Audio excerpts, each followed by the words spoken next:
everybody. Welcome to the Gamers for Life podcast, where each and every time we can record, we discuss all things games, talking that gaming shit, and we are in the middle of a storm of gaming events, and it's going to be pretty exciting here, especially for tomorrow. But first and foremost, introducing my co-host here. Of course, I'm one of your hosts, Jerrell. With me is Arthur. What's going on, bro? Nothing much. I avoided a tornado warning, so I'll take it. There you go. And then with me, we got church in the building here. Important day. We got to get that Sunday service on Saturday. What's going on, bro? Oh, man, it's going good. I'm glad, church is in session. Glad to be here. And we got a hell of a sermon for y'all today. We got a lot of stuff to talk about here, from State of Plays, conferences, Summer Game Fest, the whole shabam bam. Of course, if you were watching this, hello. I think this one I'll actually put on the YouTube. Please subscribe to our channel at G4LPODCAST. That is where Arthur does the streams on the YouTube channel. Last thing he's been streaming has been Ghost of Tsushima. Getting into that business has been super fun. I've been playing that on PC myself, which is also very fun. And of course, anything else video game related when it comes to G4L podcast. Again, subscribe. You can go to linktree.com/gamers for life, the number 4 life, the one-stop shop to all things regarding to the show, whether it be video or audio. And here at the Gamers for Life podcast, we read the news while you can watch or listen to what you choose by clicking on the links, and the time code is in the description of the episode. So you can go to the segment that you really want to talk about, or you can just hang out with us here at the Gamers for Life podcast, have a good time, and shut the fuck up. So, or laugh. We can do that too. So the first thing I figured we talk about would be the State of Play, which happened not too long ago. And has had different impressions for everybody. Church, I know you had some time to watch the State of Play. I guess just from a general basis, give me a little bit of your thoughts as far as how you feel that it went and what really stood out to you.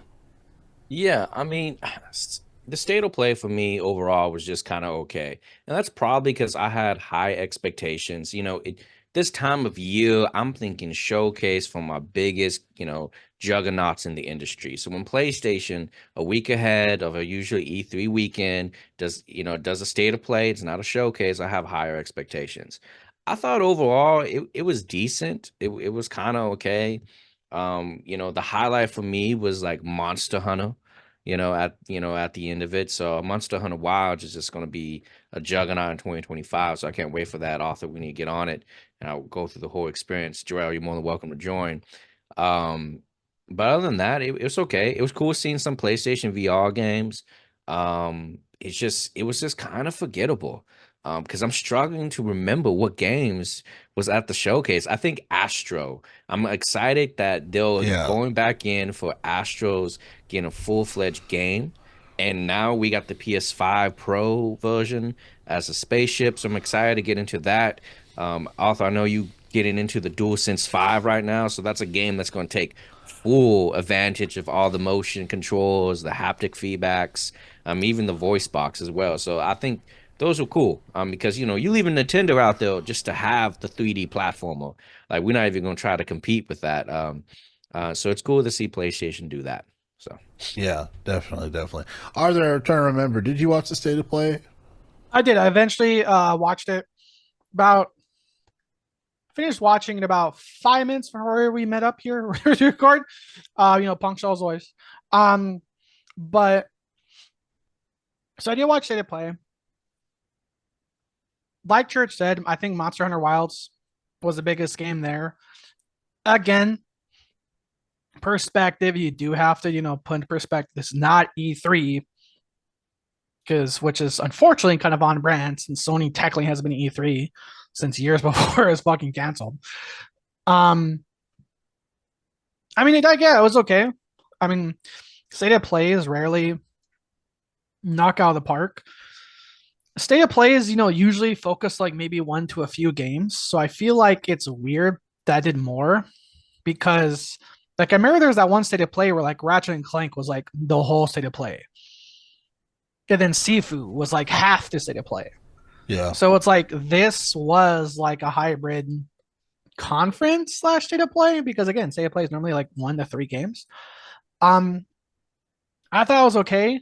I'm a little disappointed because as somebody that is new to PS5, um, who is an Xbox Game Pass refugee, I wanted to see more of PlayStation Plus Premium logos everywhere. That is something I would have liked to see more because, as Jerrell knows, that's something I thoroughly enjoy at an Xbox showcase. Is like Game Pass. Look at the game I don't have to fucking pay for. A $40 game I don't have to pay for. $70 game I don't have to pay for. Game Pass, Game Pass, Game Pass. Whereas PlayStation Premium, again, for people like me, that came over to PlayStation 5 because of Helldivers, to a point, it just is a knee-jerk reaction of like, I'm used to having Game Pass. Make PlayStation Plus a little more valuable. It won't compare 1-to-1 for Game Pass. It just can't. It'll be far from now if it ever does. But it's just still, I think Sony needs to start having that logo, PlayStation Plus Premium, day one release, or coming soon to PlayStation Plus Premium, more and more at their showcases. If not, then what is PlayStation Plus Premium? Is it just a giant backlog of games that they're okay with not having people pay for it anymore? For what I'm using it for, I'm still getting my kind of money's worth. PlayStation Plus Premium for me is just like playing exclusives like Ratchet and Clank, Tsushima, first party titles. So again, Church, I know Astrobot right now. Astrobot, the original, is on PlayStation Plus Premium. I can't confirm if this new one will be, and if this new one's not going to be a PlayStation Plus Premium, then that's going to be kind of a bummer for me because I'm actually kind of looking forward to playing the current Astro now because of this. Because of this trailer, I'm looking forward to play the current Astro on PlayStation. What's it called? Astro Playroom on PlayStation Plus Premium. So I'm hoping this new one's coming to it, but I don't know if it is. Yeah. I'll go ahead, George. I'm just saying, I don't know how they're going to release it, but go ahead, Jerrell.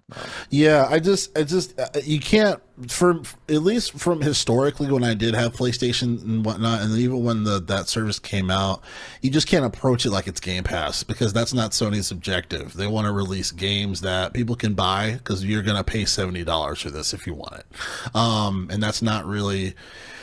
To me, it seems like when it comes to the PlayStation Plus stuff, it's more so it kind of like a backlog of additional games available to play, old school games available to play. Every now and again they're going to have the newer stuff, but you can't treat it like Game Pass where it's like, well, now it's going to be on PlayStation Plus because that's not really their strategic objective.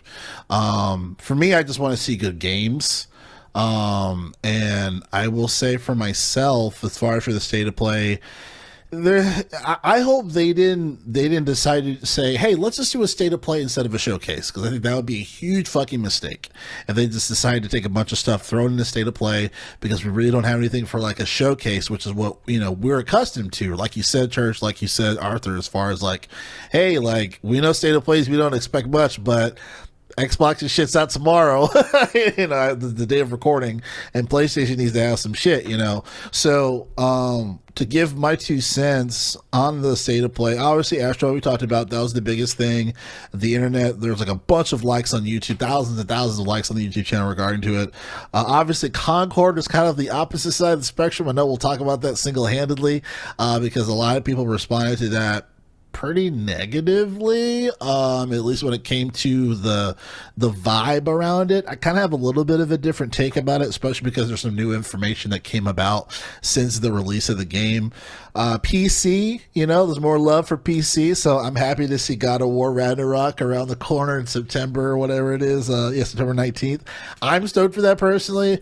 I'm one of those gamers who just waits a long time to play certain games. I cannot get to everything, so to see that come around to play, especially on a PC that I can actually play it on, I'm happy about that.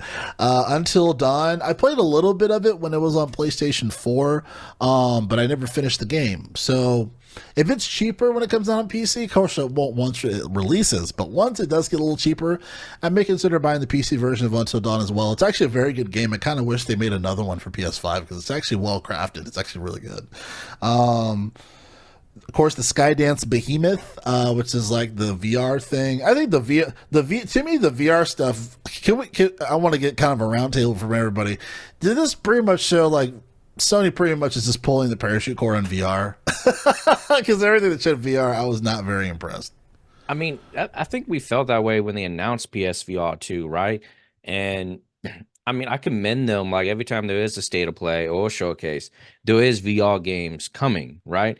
And it's something I want to experience, but I can't justify the additional what, like $600 for VR. Is it? I forget the price. And you know me, guys. I'll Yeah. buy anything, right?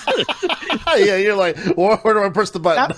Dude, that's like our clickbait title. It was like Stadia owner cautious of PSVR 2. Right. Like I don't know, guys. But I'm happy they got more games, but I just Yeah. I don't know, bro. So Yeah. I do want to highlight a mention that's my personal favorite because I love trash video games sometimes. I'm a sucker for the Dynasty Warriors series since like the PS2 era. Oh yeah. Yeah, so Dynasty Warriors Origins just right up on like my spot. I'm like, I'm It looks looking forward to fun. this one. Yeah. Hey man, it's 1 versus 100. I love it. Those type of games from the very beginning. So this looks like it's always going to deliver if you like that genre. I don't care what you say, man. They had Hyrule Warriors 2 for Nintendo Switch. It was fantastic with the Zelda crossover, and even Fire Emblems Warriors was amazing. They merged the gameplay mechanics of RTSs and hack and slash together seamlessly. It was pretty good. Yeah. Church, I'm right there with you. Dynasty, I didn't play all the Dynasty Warriors, but I played two. I played two of them.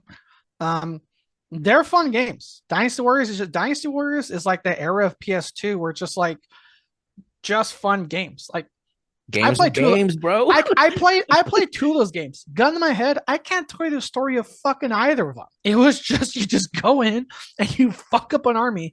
Because like before Genshin Impact, before all these other games, it's like PS2 era, still in the roundtable, but like half rent. Like PS2 era did have a lot of good anime feeling games, and Dynasty Warriors was like right along with it. You know what I mean? It's just like because even now people are just feeling like, oh my god, look at these moves. It's like weebs, like was it weebs are gonna love this, anime fans are gonna love this. I'm like, yeah, that shit that formula hasn't fucking changed since PS2. It's just a really good, fun game. Watching the state of play, there was multiple games as we get more into our details, but I feel like a lot of the games that they did have more of the I guess you could say actiony gameplay. I like almost to a point they did not focus on the story. It was just more of the actual gameplay. Like the other game that was like a Souls-like game. It was like one where it was the one where there's an adult and the kid's on his back and they look up at the stars and it's like eternal. Strata. Yeah. Well, no, there was another one where the winds meet, and then there was another purpley one. Like the logo was blue and purple, like stars of something or like Ballad of Antora? Ballad of the Star. Okay. Ballad, of Antora, yeah. That was the Souls-like game where, again, story, I don't know, bad stuff's happening. Gameplay looks great. But no, Dynasty Warriors, no apology in your church. I'm right there with you. I like that shit. Like put Dynasty Warriors gameplay in like the smooth crispness of a PS5. Yeah, that's gonna be good. I'm not gonna lie, guys. The biggest thing for me, and it was very small, like it's a very small part of the showcase or the state of play, was Path to Exile. It's co-op and it's a crossplay. Holy shit! And it looks great, bro. It looks so much better than Diablo 4. It looks so much, the attacks and the animation. Just I'm hitting one button for the attack, but it's like I feel like my character's punching. It just has a style to it. Well, Diablo 4, it's a very pretty game, but I want the attacks to have a little bit more identity, and I didn't know that until I saw Path of Exile 2, where I'm like, whoa, these are like unique character animations to it. It's not just some guy holding up a wand and casting a spell, and like he's doing some type of athletic, some crazy shit. Yeah, crazy like, oh shit. my god, he's John Wick with the staff. God damn it! Like, man. Path of Exile definitely delivered on a few misses that Diablo 4 didn't. They're really liking. There was a lot of good games. A lot of a good of a little. Path of Exile looks fun. If Path of Exile is a game I try like day one or day two, just scratch that Diablo itch, because as Jerrell, I've streamed a couple episodes. I've got back in Diablo 3 because Diablo 4 somehow, again, Diablo 4 doesn't scratch that Diablo itch. There's too much dead time in Diablo 4 compared to what Diablo 3 was. I know Diablo 3. I know a lot of people didn't like the art style. But like going back to Diablo 3, you're just always fucking doing something. Whereas Diablo 4, you're like, oh, let's walk the fuck over here. Let's walk the fuck over there. Might kill two wolves in between. Then you enter your dungeon. Okay, now we're fighting stuff. So I'm hoping for success a Path of Exile, because I think again in more ways than one in other games I think we'll talk about, because they're showing the showcase. There's Blizzard is facing competition for games that have held grip on their play styles for a long time. Another one, if you want to get into it, or if you want, stick with Path of Exile, but another one where people are creeping into their lane is Marvel Rivals and Concord scratching the itches that a lot of people haven't felt scratch from Overwatch. Yeah, I'll go ahead. Go ahead. So Marvel. No, sorry, Jerrell, go ahead. I insist. I'll go. So Marvel Rivals was just like you stay out of it. Yeah, you talked already. No, fuck you guys, I'll go first. No. So you forgot the pod all of a sudden. God damn it! All right, Jerrell, you go. Oh no, I was actually going to transition into that, and you are right. As far as people are definitely, that competition is slowly brewing. Even slightly talking about SGF with Valorant being available on consoles, and then obviously Marvel Rivals and Concord. I'm curious to get your guys' thoughts on the reception, because based off of like the comments in the chat, which a lot of those people just spam, and then just like for certain people's responses, for Concord. I'm a little more interested now in Concord because of the price tag, as far as they're like we were talking in the chat, Arthur, they're trying to potentially try a Helldivers 2 approach, when it comes to it. But a lot of people didn't really give a fuck about the dialogue. I actually thought the dialogue was fine. I was like, this is super cringy. Like, I've seen more cringier dialogue than this. I think the gameplay seemed a little off to me. Some frames seemed nicer than others. I don't know if they just like took a bunch of old and new stuff and spliced it together. And then the pre-order thing was throwing me off too. It was like, we're okay. They want us to pay for this game. This is not free to play. What are they charging here? Then find out it was $40. I'm like, okay, I can do $40. I kind of want to see a little more. So I'm curious, and then they're going to have some story content releasing over time, from what I've heard as well. So curious about that. What were you guys' thoughts about Concord before we go into Marvel's Arrivals? Let's go first. Yeah, I'll go first. So Concord is kind of very interesting to me. I'm just happy there is a lot of competition coming to Overwatch. I mean, I still play the game. I like hero shooters more than battle royales. So instead of getting a flood of battle royales, somehow we're back into the hero shooters. Concord looks interesting. It doesn't seem to have many character archetypes so far, so therefore, like, I think it may be a more balanced game, but it's not wowing me. Like, I feel like I must play the game, right? So when it comes to the games or service things, I think everybody should be cautious about, hey, what are they going to deliver in the future? And what they're delivering in the future is story content updates, right? There's going to be cutscenes and dialogues with, I guess, each season story, and that may be entertaining, right? Will they do it? I don't know. Maybe they already shot it and they're going to piecemeal it. We'll see how it plays out, and would it be a story that I'm invested into, right? And how does that tie into the gameplay? And speaking of gameplay, it looks fine, right? It seems to be led by one of the old developers of Bungie, so it has a very Destiny 2 type of feeling to it, right? Even some of the weapons, the throwing reminds me of a dagger from Destiny 2, and even one of the pistols. I did PvP in Destiny 2, and it was always an unbalanced mess, but it was a lot of fun.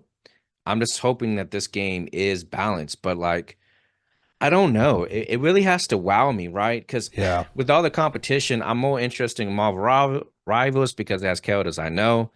I'm more interested in Valorant coming to console. I mean, I'm not crazy about the skin packs, but in terms of like some gameplay mechanics that are hardcore, I think that might be better than Concord. So it's like, is it in the middle where it doesn't meet the need of either or, right? The cool characters or the gameplay, or maybe it's actually in the middle of that sweet spot where it balances it perfect between each other. So I'm happy to see more. So, good points. Yeah. Yeah. For me with Concord, I'm mixed because I'm just like another hero shooter. I mean, like, It's not. I don't know.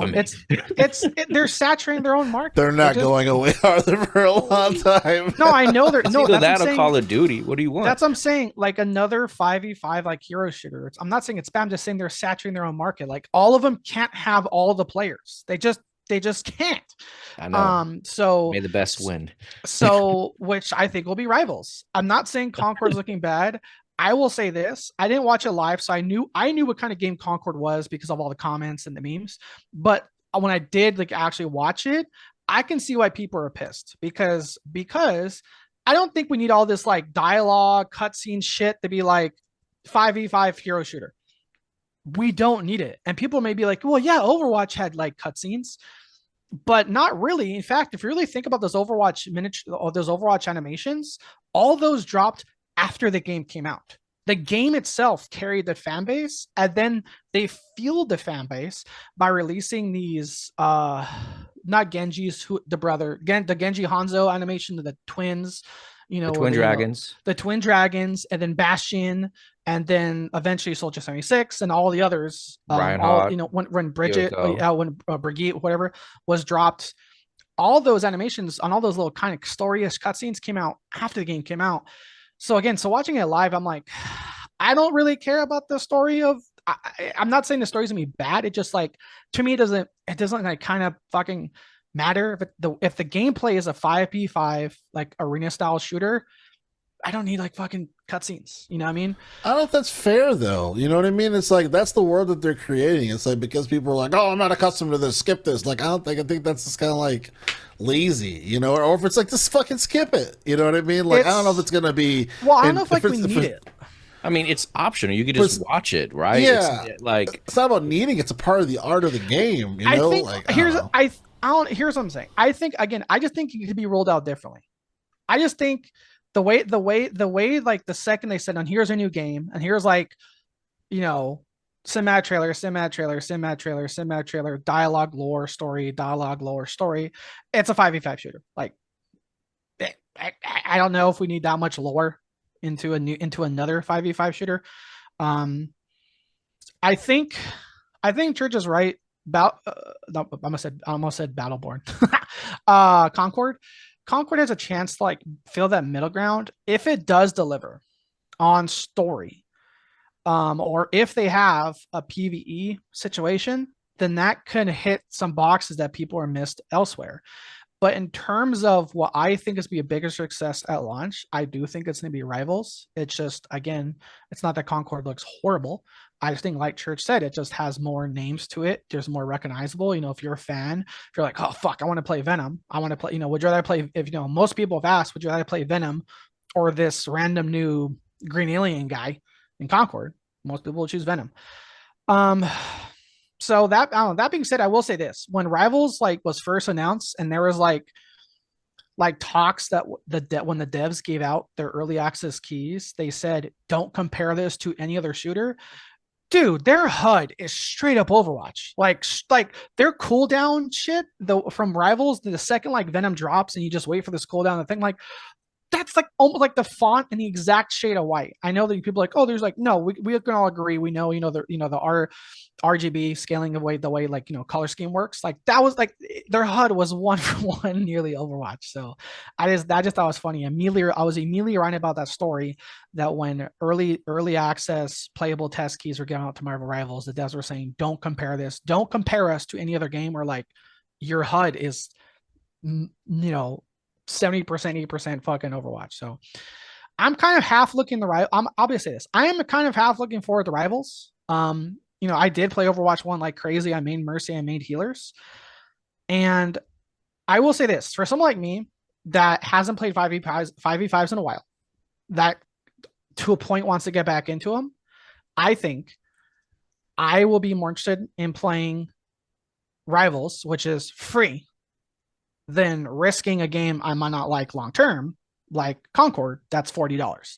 Is $40 a full price game? No, full price game is $70. Concord's only $40. But in terms of testing out, will I like it? It's just either to test out a game you might like if it's free, like Rivals is. So I'm on the opposite spectrum, right? So when it comes to games of service, it's like my areas, right? There's always promises, right? and you have to be wary of the promises whether they're going to continue to do updates, right? Well, and whether or not those updates for Concord is going to be good. But PlayStation games or services, the only example we have is Helldivers 2, and that's been pretty awesome. So I'm willing to give Concord might be better than Marvel Rivals, which is another free-to-play game, which has been let down before many times. Now, I'm sure it can generate money because it's Marvel, right? But I don't know if the updates or the content are going to be, that good when it comes to Marvel Rivals. Now, Rivals is interesting because I play Overwatch. I'm more of a 5v5 than a 6v6. I think the old style in Overwatch was it had its problems, and 5v5 has its problems.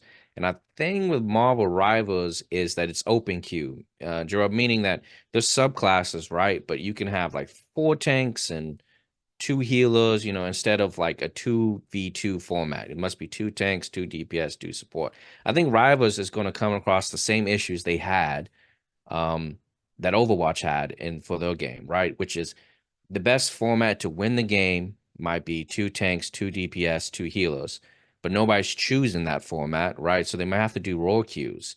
So I think Rivals is going to change over the course of time, and I wonder if that fan base is going to like those changes because somebody like Arthur, I don't know if you liked the role queue when it came to Overwatch, right? When they initialized it, or I was forced to play healers because no one else fucking wanted to. Yeah. Like I originally wanted to play damage characters when I first got into Overwatch. Yeah. And I'm like, well, fuck, no one's ever playing a goddamn healer, so I guess I'll try this Mercy chick out. Lo and behold, I loved her. But you're right. I think long term, for people to not getting tired of bad queues, I don't know. I think role based is more functional than open. It's like dragging your kid to the right path. You won't like it because you're gonna be kicking and screaming, but I think role might be better. Yeah, some structure. Yeah. But we'll see what Concord has. I mean, I'm against your opinion when it comes to story. I'm all for these live services giving me more content. Give me cooler skins, give me better battle passes, give me a story. Let me get more invested into the game that I want to play years onto years. Just more I don't more is not a negative thing to me, right? So if they deliver, they deliver. It's just whether or not I have to see more of the gameplay. I might have to play it a little bit more, but we'll see what happens. Got pre-order, bro. I don't know. I mean, it's either what do I pre-order that? Do I pre-order Valorant? Which is that a free-to-play game? I don't know. Valorant's free to play. Yeah, so do I play Valorant, or like Valve is coming out with another game too? That's like an Overwatch contender or something. That's right. Yeah, that's right. Valve has another Arena 5v5. I will say. Go ahead. I just don't know what to play. One thing I will add when it comes to the story of Concord, I don't know how they're going to do it, but a game that had this 5v5 thing that was a live service that actually did their story in a very unique way, but did it really well. Surprisingly, Exoprimal. Do you remember that shit? You guys unlocked cutscenes as you leveled up. Yeah. That was different, but I adjusted to it really quick. I know, a lot of people, we stopped playing. There's just a million other games to play. But I will say this, the way Exoprimal did their story was very unique because you can play the story in your way at your pace. And the way they did it was like either every level, I forget, it was either every level or like every 5 levels or every checkpoint level, you get a cutscene that expands the quote unquote story or lore that's happening in the background. And like every non-checkpoint level, you would unlock like an audio log or, like a, what's it called? Fucking journal or some shit. Yeah. So you're for the idea. You did a 180 right now, right? Well, it's just, again, I think it was just weird. I think they could have done it better because I think for a lot of people like me that saw this story, saw this lore, and I was like, and the second we see 5v5, or just like, again, that knee-jerk reaction of like, again, I don't know if it's going to be good. Like I just don't know. And it's just so much unknown now, like almost to a point, like, I don't think it was intentional, but earlier, Church, you were saying like, oh, they're gonna have this story mode, and then somewhere you phrased it like, but will they? And it's like that's almost to the point now with with AAA games like, oh, they're gonna follow through with what they promised. You don't know. Will Overwatch have PvP? No. No. So, so you know what I mean.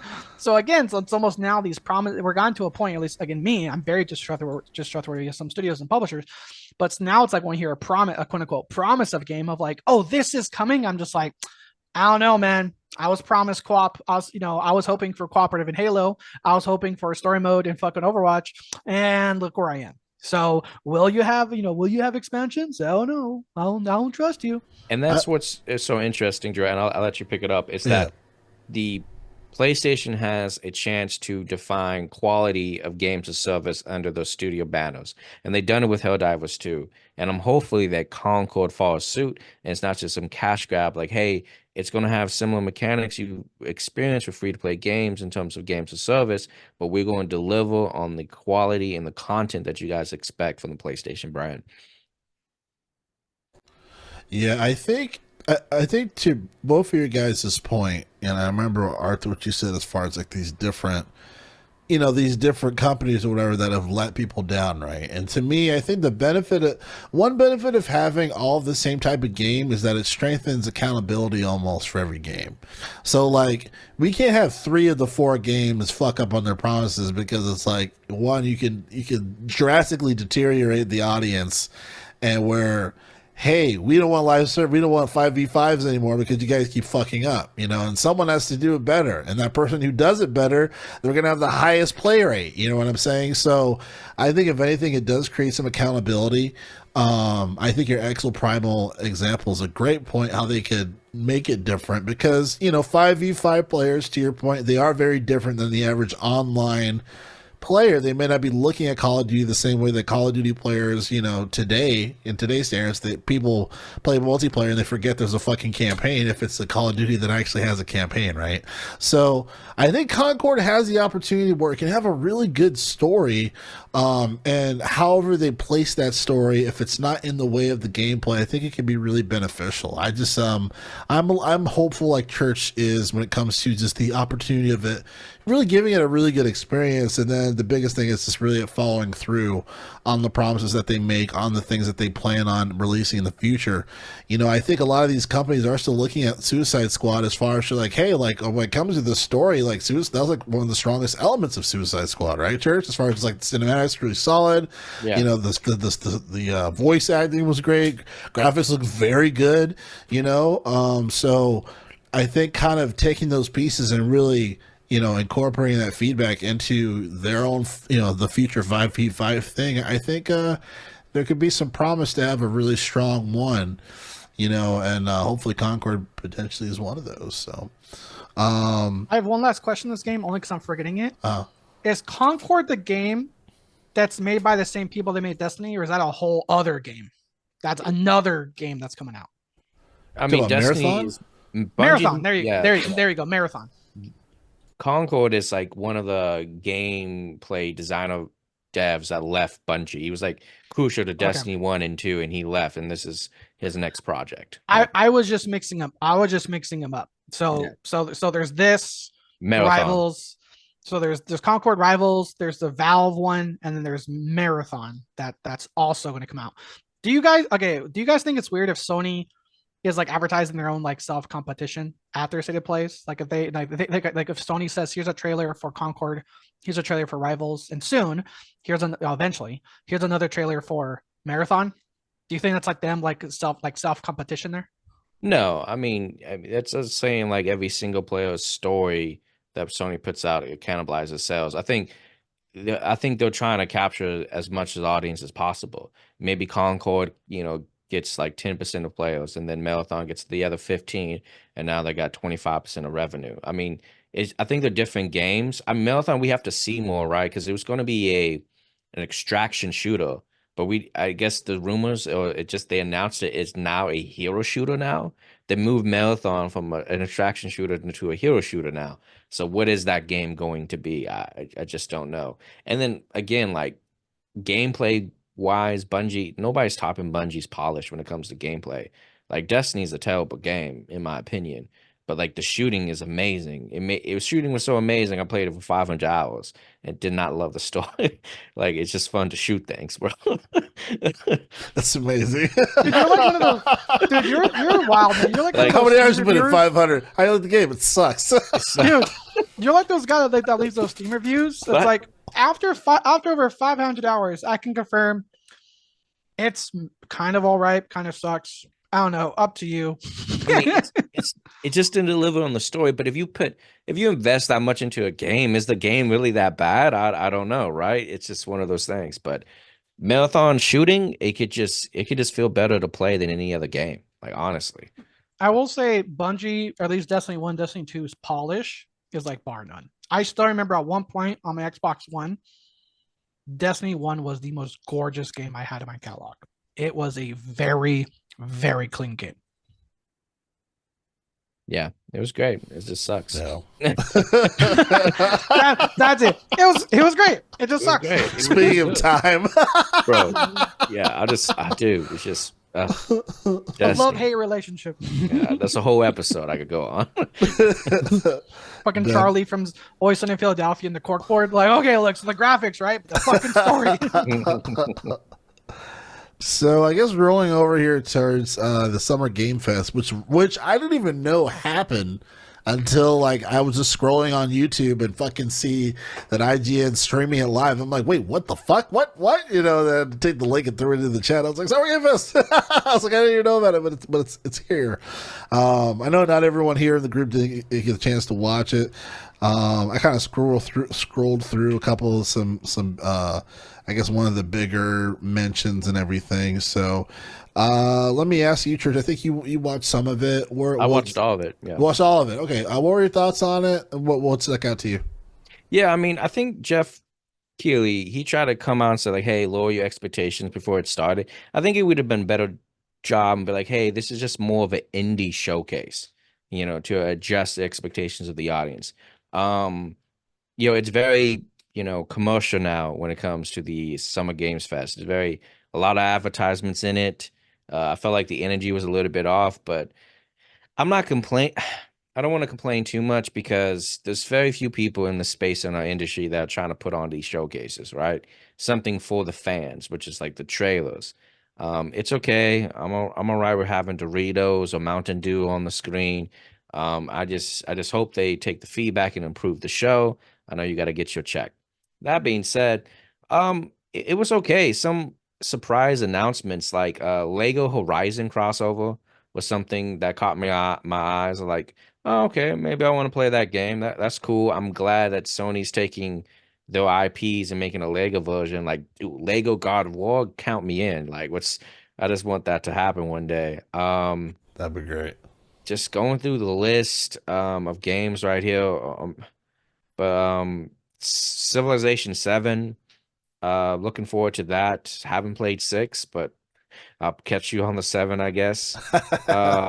Six on Game Pass. Yeah, right. A lot of fighting game news, surprisingly, when it came to it. Capcom versus SNK character crossover. That was pretty cool. Monster Hunter Wilds was like the highlight for me. Bro, we've talked about it before. This great performance. It has 2 weapons. And have you ever played Monster Hunter, Jerrell? Actually, I played a little bit, but it was on like the 2DS, and I was like, eh. Bro, okay. We gotta get you on a console one. Okay. One, it's the way I would describe it, it's boss battle of the game. Like every hunt is a boss battle. All right. And you can play as like a samurai sword or unique weapons. But depending on what weapon you play as can drastically change the game experience. Like I put 100 hours as a switch axe, right? It's a sword that switches to an axe, then switched over to basically a Gatling gun, and it was a different way to interact with the boss. I'm playing the same bosses over and over again to get the gear that I love, but it's a different gaming experience. It's just so the ability to carry 2 weapons into battle and to attack on your mount is a game changer. That sounds crazy. It changes, bro. And this is a studio that you buy the game, and they do free content updates for like a year. Like every month's like a new monster they release. And I know that doesn't seem like a lot, but a new Monster Hunter it's a big thing. And they do one expansion. These are all free things except for the expansion. They'll ask for another $40, but then do another year of updates of monsters again. And it's just worth it. So excited to see that one. Worth every penny. And then for my big takeaway was Metaphor. Persona 5, Studio P. Like, I saw it, Persona fans here, so it stole the show. My guy came out and showed it. It was pretty good. Fucking Persona. No, bro. Church got Monster Hunter updates and Persona updates in the same showcase. He's having a good day. Yeah, it was a good day. Those are the highlights. Everything else was. We'll get into everything else. I'll start with this. I mean, we didn't talk about it at the not Game Awards, goddammit. We didn't talk about it at the State of Play. I'll say for facts, Church is a diehard Monster Hunter fan because he has not yet mentioned what everyone else is talking about when it came to that Monster Hunter trailer, which is the waifu Smith, the smithing girl, that blonde chick. Oh, bro, dude, she was all the like. You can't not look up like a Monster Hunter video, and she's not the fucking thumbnail. Bro, she's so bad. I can't wait, man. Like, oh. That's gonna be great, man. I like how people are like, she technically only had 2 lines in the trailer, but she's like she was that 2 lines, that character was the most trending thing from State of Play. In fact, again, for full transparency, when I was watching the recap of the State of Play, or like just a video, I tried to watch IGN's and it was like, oh, here's a countdown timer. I'm like, fuck it, I'm over countdown timers. So I went to watch Asmongold's video. You know how people put like chapters or segments in videos, dude. Right now, I can confirm this right now. His segments for the State of Play is not Monster Hunter Wilds, not Monster Hunter Wilds, not Monster Hunter Wilds, Monster Hunter Wilds, not Monster Hunter Wilds. That's hilarious. So I know we didn't talk about too much. I'm glad it came out at the Game Fest, but this is the kind of link and go back into it. Astro, I would definitely say come in second of the announcement that's State of Play, but Monster Hunter Wilds took it by far, and most people have the same thumbnail for 2 specific thick reasons. Yeah, man. That was pretty awesome. I feel like some of the highlights for me on the SGF was the Alan Wake 2 content. So they're really, I think it was available yesterday or some shit, or today, or for that Alan Wake 2 DLC, and then they're going to be releasing a physical version and a physical collector's edition as well. So I thought that was cool because there's a lot of people that wanted a fucking physical edition. The guys from Alan Wake are like, I fucking guess, all right. Like, if people are gonna buy it, like fuckers, like pussies. So the announcement going to be available for them to buy. So that's cool. I thought that was pretty neat. It's funny. One game that I did play because it was talked about during the SGF was Dark and Darker. It was like some like RPG that they're like, oh yeah, it's free to play right now, and I'm like, all right, I'll try it. And that game sucks so much dick, bro. So much. I was not a fan. It was just the graphics are like lame, and then it's like they literally limit your character, and you have to like the microtransaction city, like you have to buy these red amulets or wherever the fuck it is. I'm like, I uninstalled that bitch so fast. I was like, this is really Jerrell, I'll say that game ring a bell for a I was like, why does the game ring a bell? They got fucking sued because I was like, I immediately looked it up. I was like, Dark and Docker, and it auto filled in my search right now. Lawsuit. There's a trade secret and copyright infringement because I think I want to say the story went, developers went to go for this one company, and I was like, oh, look at all this cool shit they're doing. And eventually quit, and I was like, cool. Hey, do you remember what we learned over there? Great. Let's go make that fucking game before they do. Oh, like that's Dark and Darker. Shit. So yeah, I forget who they stole from, but very good chance that the lawsuits didn't go through and that game will get removed from all platforms. So as horrible as it was, yeah, you experienced it before it soon gets removed. Yeah, bro. By legal reason. Yeah, legal force. Yeah, like it was ass, bro. Stay away from that shit. What else? I mean, really, that's like about it, kind of. But definitely, like you said, Church. Definitely a lot of little updates of certain games. There is some gameplay actually for Star Wars Outlaws. I don't know if you guys saw that. Yeah, we didn't see her face the entire trailer. I did notice that. Gotta cover this ugly bitch. Dude, Just put a paper. They just sort of paper bag over him. I basically avoided that the entire trailer. I thought that was hilarious. I still think the game looks good. I mean, if it's Assassin's Creed Odyssey in space, like I've been saying, it looks good. It looks like Star Wars. So well, I think people go are ahead. upset. People are saying now, people are upset they don't get to play as a Jedi. Even though everyone's predicting it now. Surprise! In Act 3, she learns she has force powers. You eventually get to use a lightsaber, but yeah. Then DLC, The Path of the Jedi. Right, exactly. $150. You want to use a lightsaber in a Star Wars game? Change the That's color? extra. Yeah, you want to change the color. Got a fucking credit A card new there, crystal? Lightsaber crystal? Oh, hell no. Oh, you want access to hex code 302? Like, fucking Love church it. you watch me too, Angry Joe. You want blue? right? You want a goddamn The blue blue? lightsaber? $10. The charge of blue. Shit, bro. Another standout, I think, that it was actually the close of the show would probably be Phantom Blade Zero, which is just, I mean, it is the swordplay fantasy game that I've always wanted in terms of it. It has like the same fighting style of like a Crouching Tiger, Hidden Dragon, House of Flying Daggers, even Hero, where it's just really, flamboyant movement and exaggerate. It looks good. It's I kind of want to play it a little bit more. I'm biased because there's a lot of Sekiro comparisons, and I'm like, Sekiro exists, and that's a fantastic samurai game. Right up there with Ghost of Tsushima. I mean, you guys are playing Ghost of Tsushima now.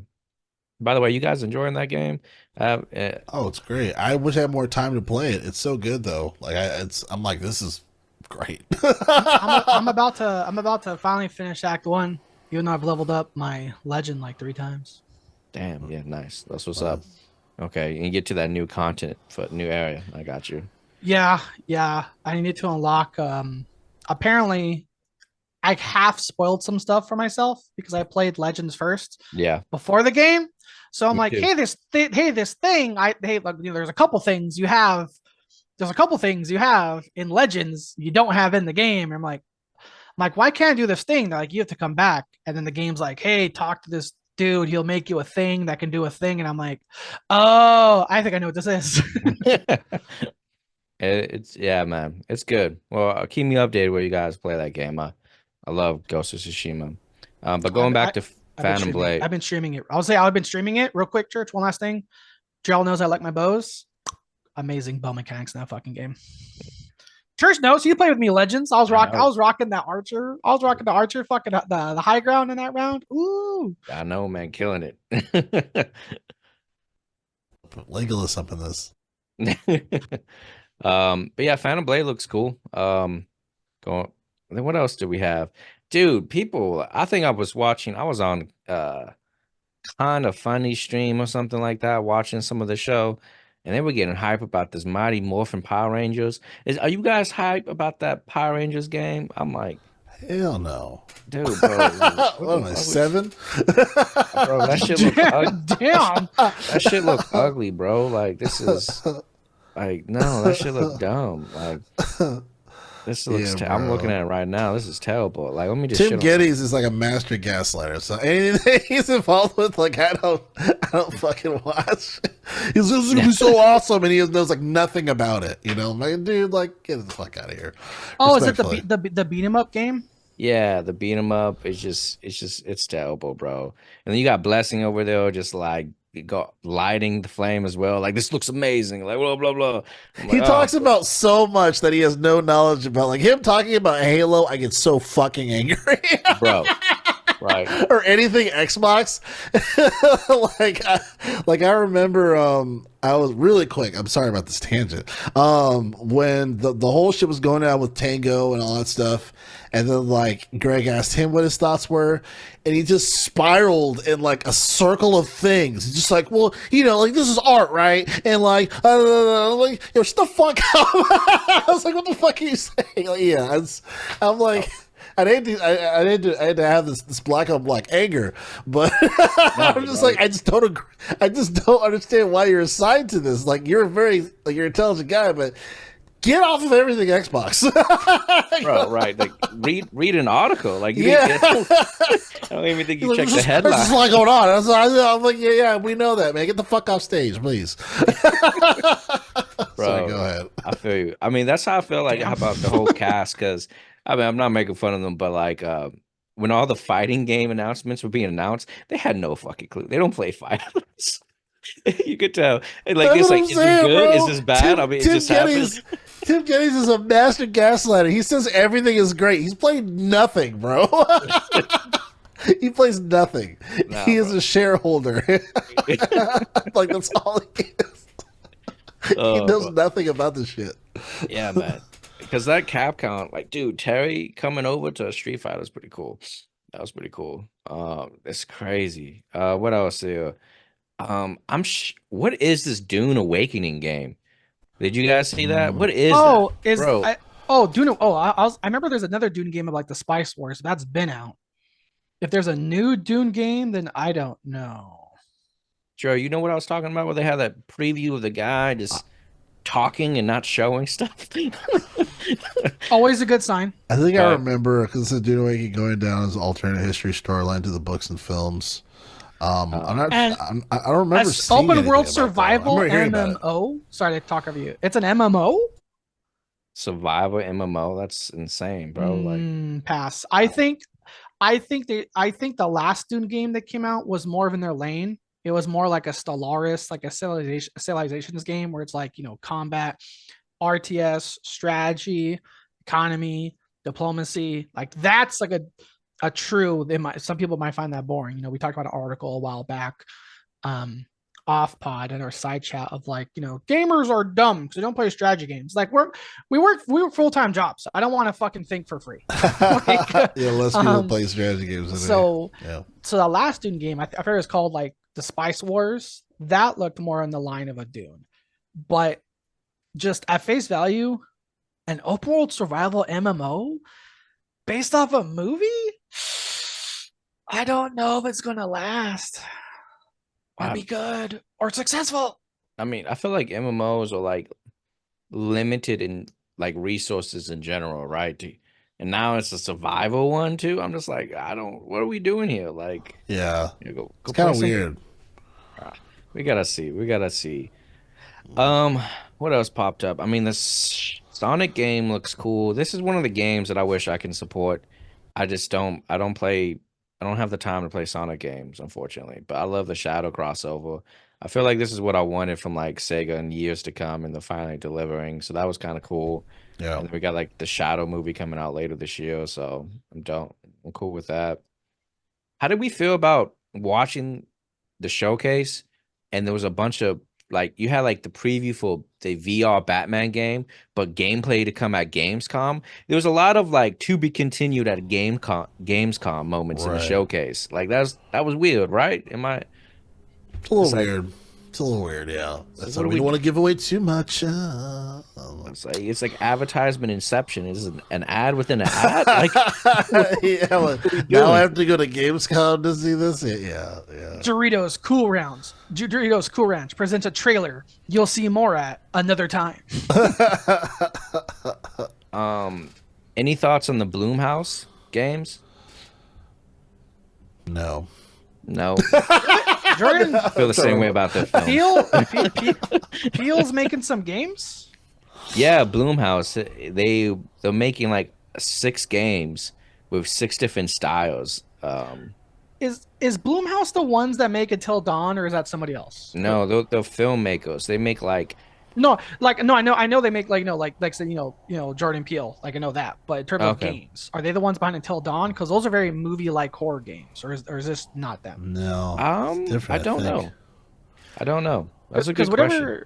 Because whatever company, I will say this, whatever company makes Until Dawn, they are fucking killing it. Those, like I said, cinematic survival. It's like I feel like if Telltale Games became crazy polished, but kept the writing style, I feel like that's what these Until Dawn games are. But I don't know. Like I said, Bloomhouse. I like their movies. But for games, I don't know. This may be a stay in your lane kind of moment. We'll see. Yes, sir. At this part of the show, I kind of want us to predict and just chat about, obviously, the Xbox Showcase will be out tomorrow. This is recording before the showcase, obviously, guys. Whatever you're watching now, you're just reflecting our opinions and seeing if we're right. Seeing if we're right about our predictions on and impressions and whatnot of the Xbox Showcase. Obviously, this is a big time in history for Xbox, right? We've seen the ups and downs. We've seen Phil Spencer save Xbox. We've seen Redfall have a not great release. We've seen the contradictions. The lack of dialogue. We've seen Matt Booty say that, we're going to support Tango Games and Hi-Fi Rush did great, and then we've seen them get laid off. So now I'm hearing that there is a load of games that they're going to be talking about or showing. I hear 30 games. I heard a crazy number of 30 games.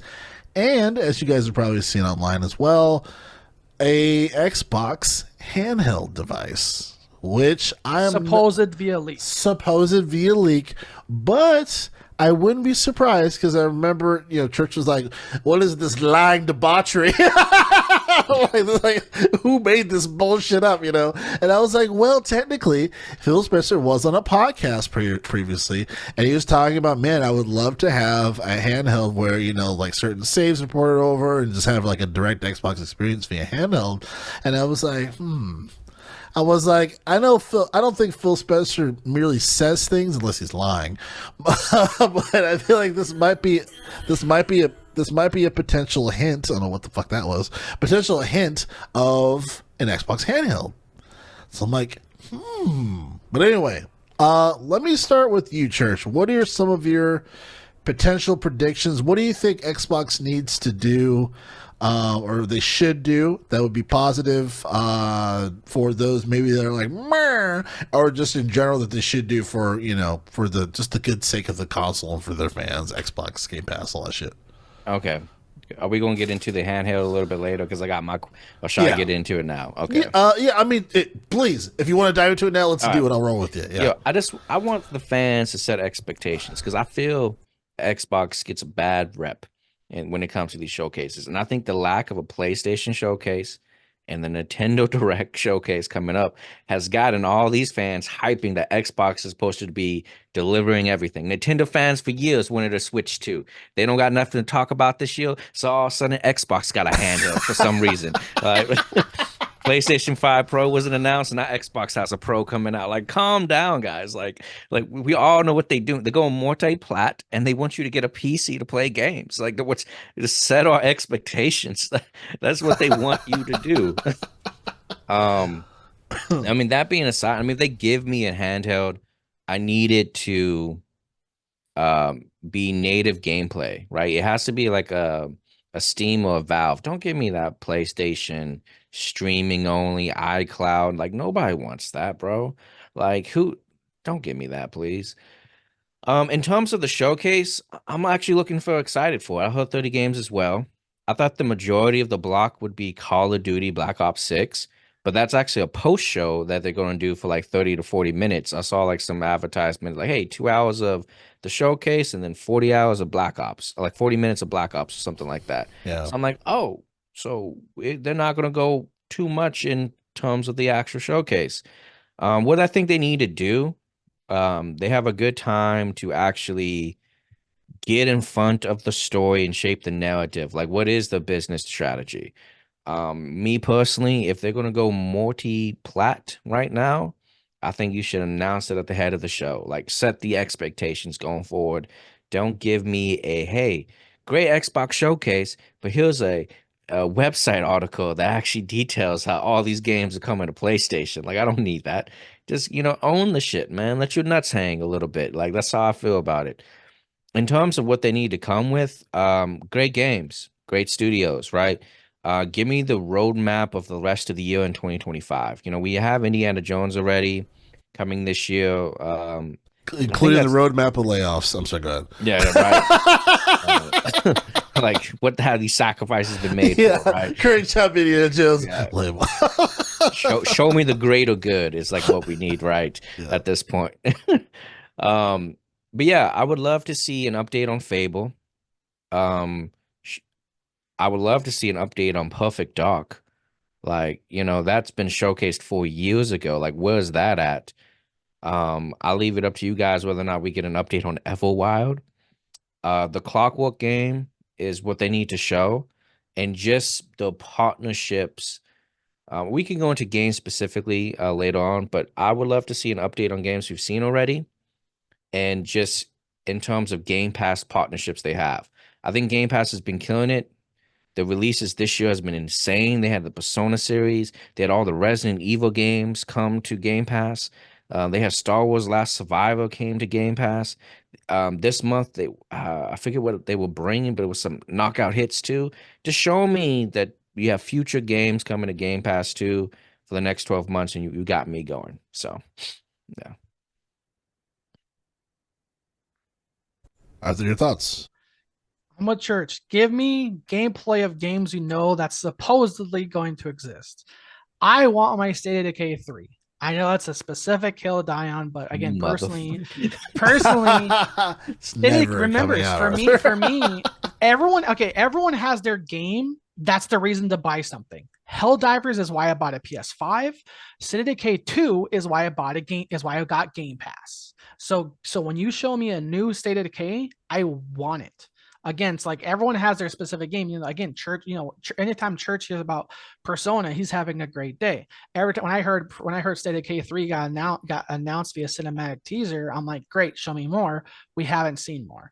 But overall, if this handheld leak is true, I think the timing is good because, like Church said, I think everyone, like Jerrell, you and I were immediately laughing when they revealed that fucking. What's it called? The Q Link. It's like a handheld, but like, because the thing with Sony is these are accessories. The Sony VR2 is an accessory because you can't play it without a PS5. The Sony Q Link handheld thing is an accessory because you can't play it without a PS5. And then again, Nintendo customers are hungry for a new handheld. The Steam Deck is doing okay, but Xbox has a chance to capitalize on some misses that's rival Sony had with their Q Link. With Game Pass, again, like I said, with premium still not being anywhere near the value of Game Pass, I think having this handheld potentially linked with Game Pass, them investing more into the cloud, which is supposedly the reason that one of the reasons why that fucking $69 billion deal was held up, because everyone was like, Call of Duty, cloud. So I think if they invest more into the cloud servers and technology they have, that's gonna be another huge, massive win. I'm curious to see what Jerrell thinks about it in a little bit, because I know he just recently bought an accessory to turn his phone into a gaming system, essentially. But again, there's a lot of games that were announced that I want to see more on. One of the games that was announced a while ago, Church, I don't know if you remember that. It was called like 33 Rogues or something like that. That was a Game Pass game where it was gonna be a roguelike game, but you can play with 33 people. That sounds 33 insane. Immortals, right? Yes. Was that? Okay, yeah. 33 Immortals. 33 Immortals, yes. Yeah, I just remember the number 33. Looks great. That looks good. I think you did mention that Clock Tower game. That was another, again, cooperative Game Pass game. A game that Jerrell and I have been asking about for years. Where is Gears of War 6? Give me Gears of War 6. Yes, bro. Another game that seemingly is going to scratch the itch of Gears of War, because it's being called Warhammer plus Gears of War, is new Warhammer Space Marine 2, which is cooperative. It's unfortunate. It's 3-person cooperative. That is a trend. I don't know who invented that trend. I wish they have a severe cold in the near future, but I hope that 3v3 not 3v3. I hope that 3-player cooperative trend dies out, ASAP. Just make it 4-player cooperative. If only 3 people join, then only 3 fucking people join. So Space Marine is another game. Jerrell knows I like my Warhammer games. Warhammer, again, for context, Warhammer, they made their IP public. So that's why it's an accurate description to say this is a Warhammer game plus this. This is a Warhammer game plus this, because there's a million different publishers and studios that make various Warhammer games. But even if you're not a big Warhammer fan, either yourself or your friends have heard of Warhammer Space Marine. That was a great game. Sequel's coming out. It's cooperative. It looks like Gears of War with a Warhammer skin onto it. Last we heard is coming to Game Pass. I hope they don't change that because the last Warhammer game did, and it delayed the console launch. But I don't know. I'm hoping for, again, expansions we see more of. I wonder how many more years it'll take for Todd Howard to acknowledge the fact that they announced that Elder Scrolls 6 is going to exist. Because Jerrell, remember that was a quick update where it was like the next day where Todd Howard said, "Oh, you know what? We kind of regret announcing that Elder Scrolls 6 is going to announce because this game is nowhere near in serious production. So it's going to be quite some time." You know what's crazy? That's one of that. You know what's crazy? That's one of the oldest studios under Microsoft right now. No one really has gotten laid off. Out of all the fucking like the fire that's gone on of layoffs, Todd Howard's team's been fine. Which is crazy. It's weird. It's crazy, but some like of the most fuck ups. One of the most successful games of all time. But they're still, but they haven't been like even like Starfield. Like it did well, but it didn't do the exuberant number as Microsoft wants to have over everyone's fucking forehead. You know what I mean? Especially when it comes to Ninja Theory. But I just find it really interesting. You know what I mean? I find it interesting that his team's still around. I think it's great, obviously, and that's like the one positive. Well, it's not the one positive thing for Todd Howard. Let's be real, but it's a very positive thing for Todd Howard, given some of his mistakes that he's made in the past. So, but predictions I'll get to in a second. But again, that's my hope. My one thing that will save this conference for me is like, I'm not saying not State of Decay will make it a fail, but I'll be very, very sad. I'm gonna say Gears of War 6 for my big game to be released. Like, stop pussyfooting around this. Show me that you guys want to have some of you guys care about IPs again. You know what I mean? Show me that you give a fuck about these IPs that have a reminiscent of Xbox, you know, versus just this multi-platform bullshit. Like, yes, that is a model that makes sense. But there should be some signature games to the console as well. Gears of War 6 is one of them. Wop, wop, wop, wop, wop. So I just need it, man. I need it. So they've been working on it really for quite a long time. I would like to see a little bit of gameplay. Not a whole lot. But it'd be nice if I saw a trailer, a little bit of gameplay, not just a cinematic, you know, because you don't have to tell me that it's been worked on.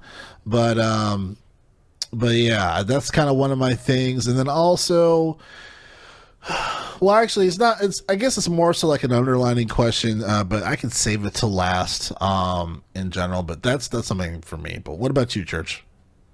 Yeah, I mean, the biggest game that I think that could be announced that hasn't already been announced would be Banjo-Kazooie, right? Love Banjo-Kazooie on the 64, one of the rail titles. Nuts and Bolts was pretty cool, but if Xbox was able to get back into some platforming, it's interesting, right? Is Banjo-Kazooie the best platformer they could do? Is it, Crash Bandicoot now? Is it Spyro? I don't know. But if they come out with Banjo-Kazooie, I would be hyped. I don't know if it would be good, but I'll just love the fact that IP is getting some love. So I forget if Rare is under Xbox or if it's like a partnership. I think it's under Xbox. Okay, because I know Rare, Sea of Thieves, Grounded, Grounded's City. But Rare, like the Rare replay, like that was a big deal when that came out. Banjo-Kazooie, Conqueror's Verde got back. Perfect Dark got back in the people's playlists. That's why when they announced it, we still haven't fucking seen more. But yeah, someone that just recently beat Ratchet and Clank Rift Apart on PS5, that'd be great if they have a new Banjo-Kazooie drop for Xbox. Oh, I also really quick. I need a release date for Avowed. It's time. Oh, we've seen gameplay. Wait, sorry, which one you cut out for me? We need to see a release date for Avowed. Oh, Avowed, Obsidian's next RPG. Yes. Yeah, we've seen trailers. We've seen gameplay. Even though it may not have been the best of gameplay, we've seen it. It looks pretty good, and we're certain that it'll look better when it comes out. It's time to give us that release date and to stick by it. To be fair, that is kind of the sort of unwritten rule. It's like you show a cinematic reveal, maybe with gameplay. Then you follow up eventually with an actual in-depth gameplay trailer, which we have now gone both. Right. So therefore, the next step in this formula is release date. That's just usually how it goes. Reveal, gameplay, release date. Yeah. One game I mentioned this before, but I still think it could be a huge mic drop. But I don't think it'll happen because of who else is involved. But I think it'll be I think with the success of Helldivers, with Helldivers kind of unintentionally being the face of PlayStation, even though it's not a first party, just really is their biggest success right now. With the failure that was Halo and the massive fucking delay and theories around Gears of War, Xbox really doesn't have any mascots or faces for it right now that can really stand toe to toe with the big ones like like Zelda, Breath of the Wild and Tears of the Kingdom.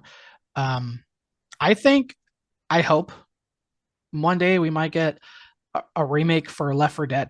I think I would love to see in the modern day a Left 4 Dead that could, think about it, that sound, that wong, that just to get that fucking menu sound logo just drop, be the last frame of a showcase would be so good. I miss, again, Left 4 Dead was, again, like Banjo-Kazooie, different era, but Left 4 Dead was just from that last era of just classic let games be games. Like there were no heroes, there were no classes, there were no abilities, there was no leveling up. There was just you kill zombies. Think about how many zombies have me and my friends and all you guys played in a game, but there was no true reward, so to speak, for playing it. There was no XP, there was no loot, there was no level, there was no system, there was no cosmetics.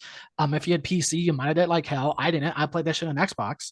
But yet Left 4 Dead, it was like one of the best gameplay loops in modern gaming history because with no reward, the game itself just drove everybody back. So the reason I say because who else is involved is because I think Left 4 Dead's technically under the umbrella of Valve and Steam.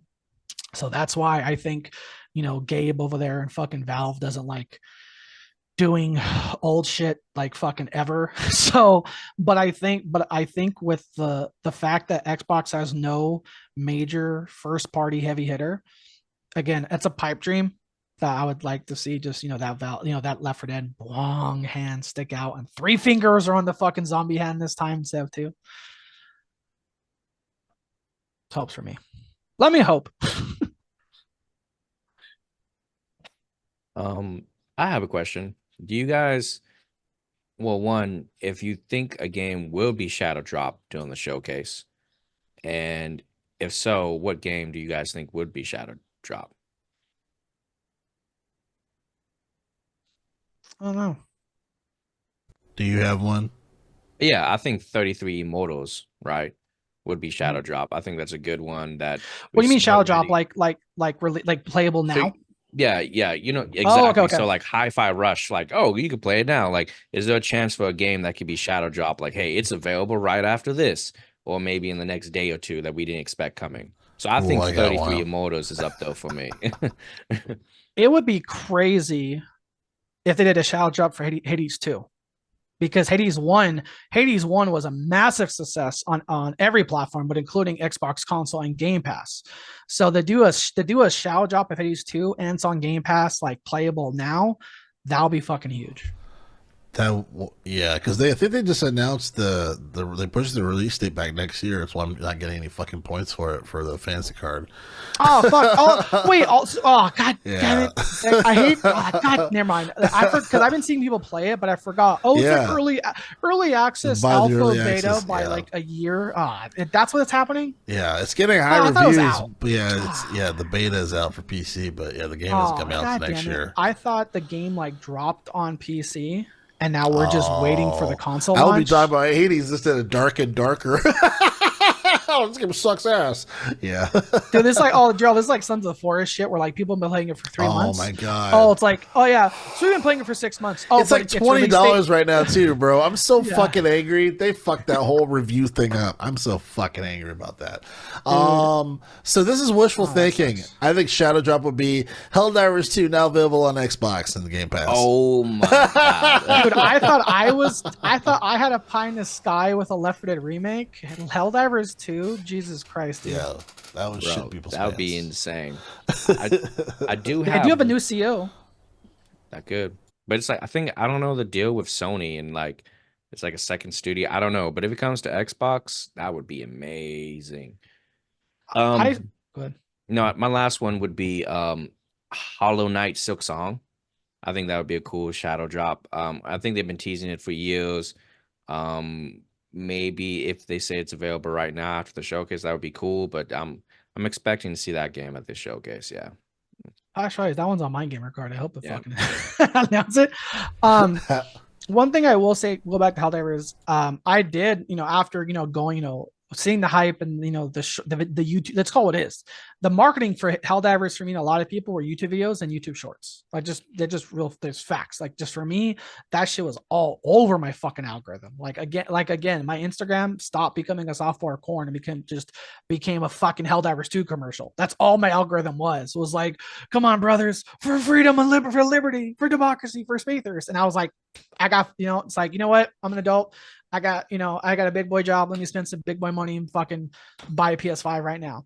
And the memes are still there. Like Xbox players are still waiting to drop in and back up the Helldiving brothers, man. It's like, I love, like I said, my favorite meme is like, it's like, they show the war of like Helldivers, how cinematic that game fucking is, and they cut to the scene of Attack of the Clones when all the clones are loading up in the ships to go out, and it's like all the Xbox players in reserves ready and waiting. It's like, dude, facts. So that game drops.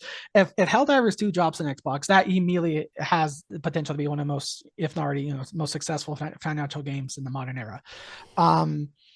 But yeah, they have a new CEO, so who knows? I don't know if we ever talked about much in the pod, but real quick, I will say, for those unaware, the CEO stepping down was voluntarily, and it was such a smart move.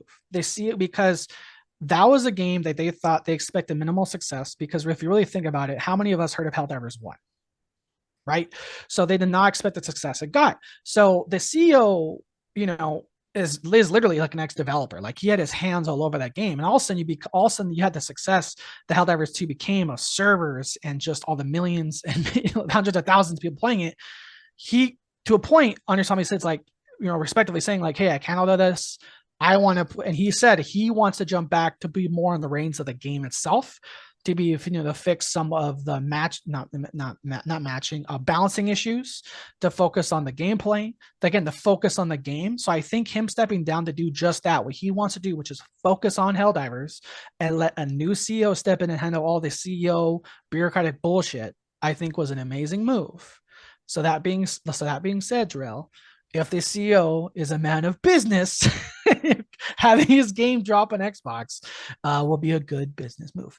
But yeah, Shao dropping is a tradition I hope Xbox keeps alive, because that is fun shit. Hi-Fi, like I said, Hi-Fi Rush was that. Rest in peace, Tango fucking Studios.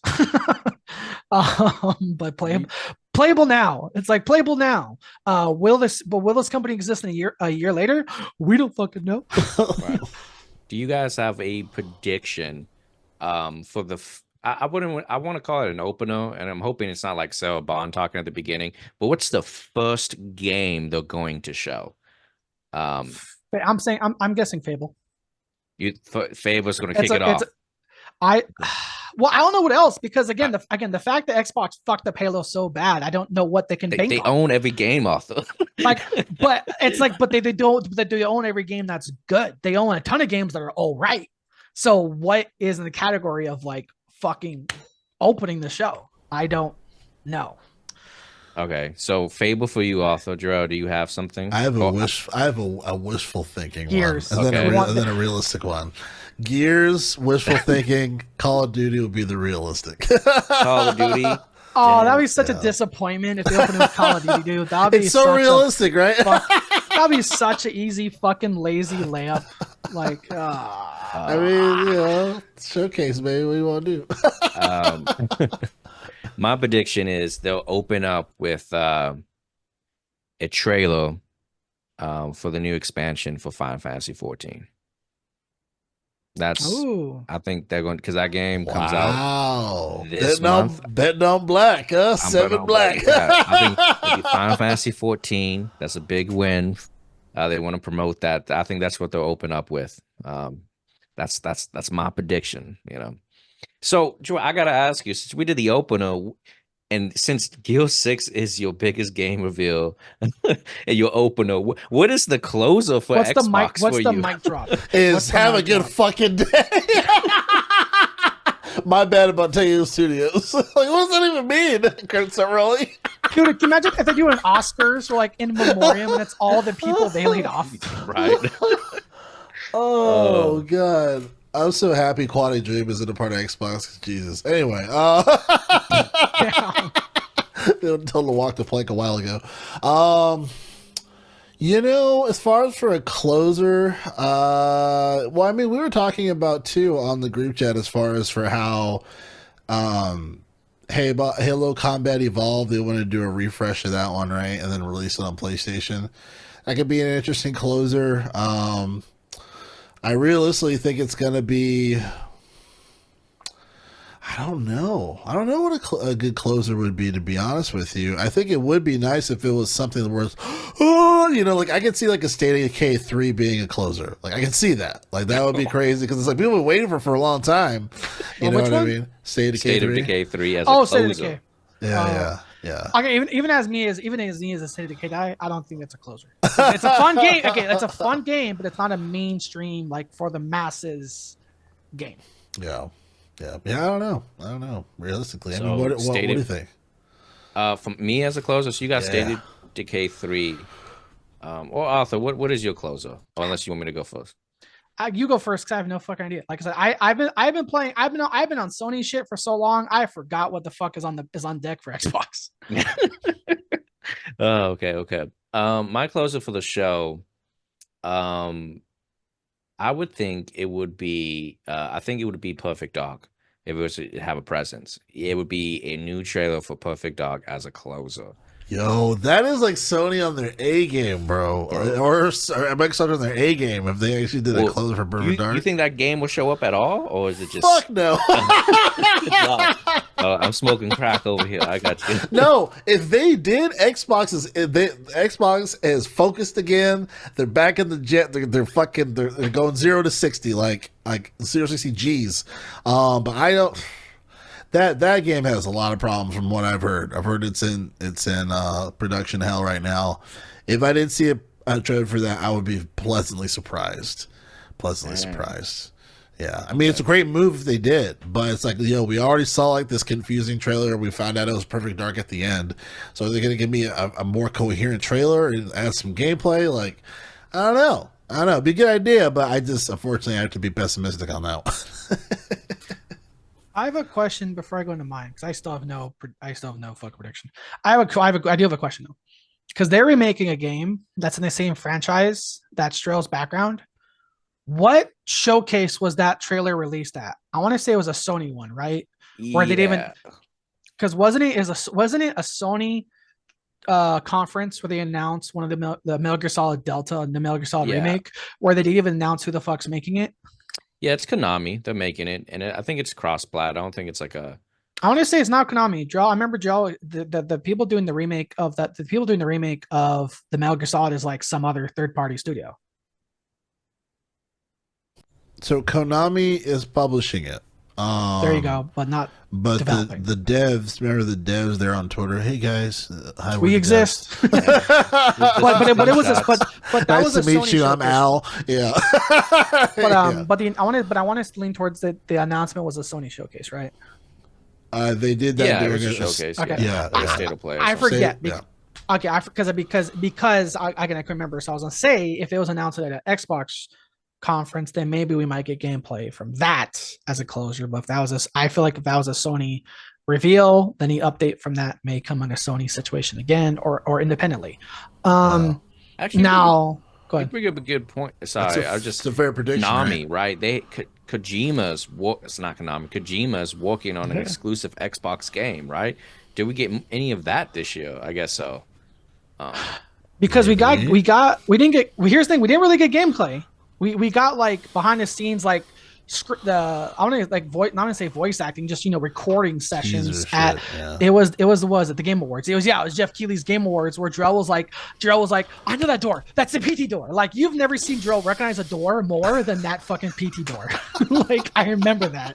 I remember being in chat and Jerrell was like, I know that door. That's a door from PT. That's a door from PT. And then I forget who walked out first. No, it was. I think it was Kojima that walked out first, and then he introduced Jordan Peele. Jordan Peele. But yeah, because remember that game was advertised from the start as Kojima's passion project. So if they stick to that, that might be good. I don't know. Like I said, I don't know. I don't know what major mic drops. What mic drops Xbox has. I know there was a lot of reveals. Again, there's a lot of reveals that we see we should get gameplay on, but for a closer, what about Blade? What about Blade? Oh, well, that would be for. I thought that was another Sony. I thought that was a Sony. That was exclusive. a Sony. No, that's an Xbox exclusive. It's made by Arcane Studios. Was that? Yeah, it's a Bethesda studio. Yeah. Because I know. Oh, okay. Because I usually think of Marvel. I usually think of Marvel with Sony. I know this is why Blade was such a big win for them, and they kind of like showcased that at the Game Awards a little bit with the trailer. That's right. That would be fire. I don't know if it'd be a closer, but Marvel. Blade. Blade is an exclusive. All right, good shit. Maybe an opener. So, sorry, Arthur, you were saying you'll close on my bad, bro. I don't know. The short version, I don't know. Honestly, because I don't know what mic drop Xbox has left. I just don't know. I mean, Elder Scrolls 6 is openly fucking, a grandkid away. I don't fucking know. I think they got some cards up their sleeves, right? I mean, if I had a guess for you, I could guess your closer, and I know that you would just like bust nuts everywhere, Arthur. Before you get into my possible bust nut solution, bust nut situation, it'll be wild. The best way to describe it, fucking wild. If the next gameplay trailer for GTA 6 is an Xbox showcase. Wow. It's not exclusive. It's not exclusive, but it will mentally link people's brains to their fucking console for GTA 6. It's not. Everyone knows it's not exclusive. GTA 6 is not a console exclusive, but still to have the next GTA 6 anything. That's some big Joker shit right there. Revealed at an Xbox showcase. Because here's the thing: Game Pass. We've two. Oh no! Oh my god! No! I'm so fucking. It won't be. Remember, it won't be the first time that. I have to subscribe again. Oh, dude, Jerrell's like, fuck. They put me back in. No, fuck that. I don't know. With that Tom Petty shit. Oh. But yeah, that would be my holy shit. Fuck you. Phil Spencer's like, fire me. Here's my fucking nuts. I ain't going nowhere. GTA 6 gameplay. He's like Wolf of Wall Street. I'm not leaving. Dude, like I said, I don't give a fuck. I don't give a fuck how unexclusive GTA 6 is. If the next GTA 6 fucking crumb comes from Xbox, it's gonna be insane. Bro. But that's again, upside downside. I thought about that half a second before I left my mouth. But Church, you were saying there's a possible mic drop that'd make me want to, clean my pants. What's up? Yeah. I mean, if they announce Fallout New Vegas 2. Oh, that would be one. Okay. As they just announced it at the end, bro. Like that's especially with the success of the show. Right. Come on, man. I mean, dude, like Xbox has a lot of games, bro. The only reason I don't think that is a reality, only because Obsidian's busy with Avowed.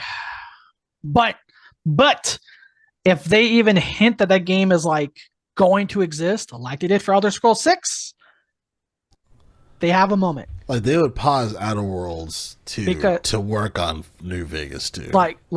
Like, hey, everyone Avowed, hey, everyone, stop what the fuck you're doing just to make a trailer. And we've seen that before. Like I said, Todd Howard said the only thing we have done for Elder Scrolls 6 at the time of that trailer was the trailer. So, I mean, in terms of, strike when the fire is hot, I mean, goddamn, the fact that Fallout 76 saw 1 million fucking players, goddamn. But I mean, I don't know. The fact you're not wrong, Church. You're definitely not wrong. But the fact it's left my mouth, dude. If that GTA 6 logo flashes on screen, ooh, that's gonna be so good. Bro. And Phil Spencer ain't going fucking nowhere. Bro, Yeah, I think he's gonna pull all the stops to keep his job, Oh, bro. They're man. gonna be like, "This is what we're doing, right?" We got the COD, we got Final Fantasy 14. They're gonna hit us with updates for like Overwatch, Diablo 4 expansion that's probably coming later this year. You know, there's some like known maybe Starfield. They're gonna throw everything, and if they could get GTA 6, they're gonna throw that out the wall too. It's like we got the games, like and What's that just saying? Everything, so many, everything in the bro. kitchen sink. Yeah, They're everything gonna, but the kitchen they're gonna sink, throw everything but the kitchen sink at everything but the kitchen sink at this fucking thing, dude. bro. They've got so many. If they did a Dishonored 3 announcement, that would be big for Arcane Studios. That would be huge.